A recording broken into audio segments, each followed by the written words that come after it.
Asha's Journey from Village Girl. Chapter 1. The Beginning of My Journey. My name is Asha, and this is my story. I was born in a small village in India. Life was not easy. We were poor. My father worked as a farmer. He left home early in the morning and came back late at night, his clothes covered in dust. My mother took care of us, me and my two younger brothers. She cooked, cleaned, and helped in the fields when needed.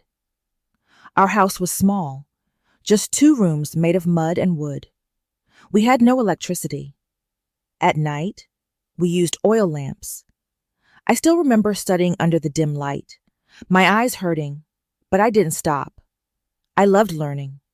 Books were my best friends. I didn't have many toys, but I had big dreams. At school, I worked hard. Many girls in my village didn't go to school after a certain age, but I kept going. Some people laughed at me. "What will you do with all this education?" they said, but I ignored them. I believed education could change my life. Chapter 2. The Road Gets Harder. When I turned 16, my father became very sick. He could no longer work in the fields. Suddenly, we had no income. My mother started working extra jobs, cleaning houses in the nearby town. I wanted to help, so I also looked for work. After school, I started sewing clothes for our neighbors.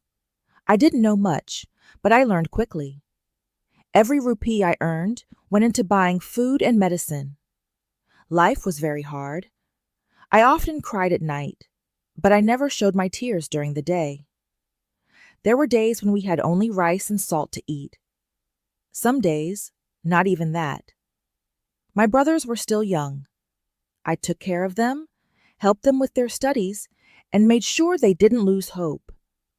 I had no time for fun. My childhood disappeared too soon. One day, my teacher called me after class. She had seen my sadness and my effort. "Asha," she said, "you are one of the brightest students I have seen. Don't stop now. You can do great things." That day, I felt something inside me, a small fire.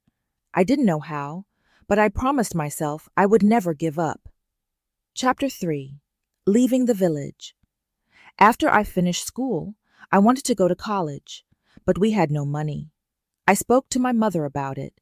She looked tired and worried, but she said, "Go, my child. If there is a way, we will find it." I applied to a government college in the city. I also applied for a scholarship. Weeks passed. I waited every day for a letter. Then one morning, it came. I had been accepted, and I received a full scholarship.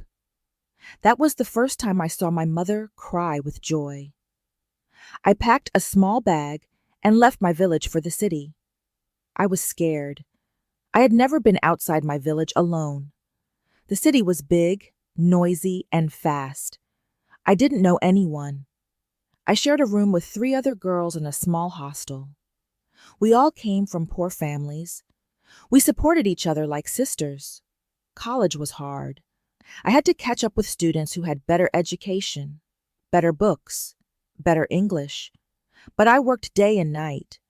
I used the library like it was my home. I read. I asked questions. I wrote essays. I practiced speaking English in front of the mirror. Slowly, things got better. I began to understand more. My marks improved. I started helping other students who were struggling. I also worked part-time as a tutor to earn some money. Every month, I sent some money back home. Chapter 4. Rising from the Struggle. After 4 years, I graduated with top marks. I was the first girl from my village to do so. I was invited to speak at the college ceremony. I stood on stage, shaking but proud. I talked about where I came from, the hard days, the hunger, the doubt, but also the hope and the power of never giving up. Many people clapped. Some had tears in their eyes. After college, I got a job at a good company. My first salary felt like a dream. I called my mother. She didn't say much. She just cried softly. My father, now older and weak, said, "You did what I never could. You changed our story." With my job, I rented a small apartment. I brought my family to the city. My brothers joined a good school. My mother finally rested. I told her, "Now it's your time to relax." She smiled, the first real smile I'd seen in years. But I didn't stop there. I remembered all the girls from my village who had to quit school, so I started a small foundation to support girls' education. I began visiting villages, talking to parents, telling them why education matters. Chapter 5.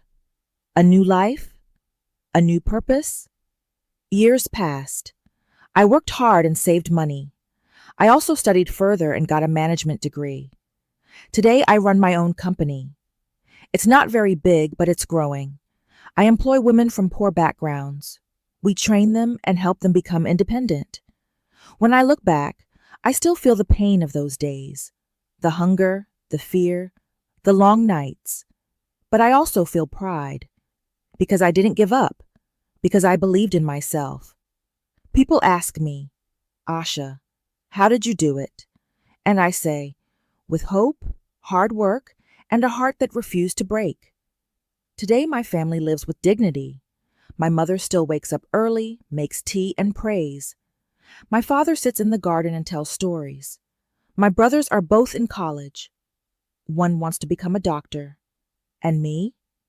I speak at schools and conferences. I write. I share my story.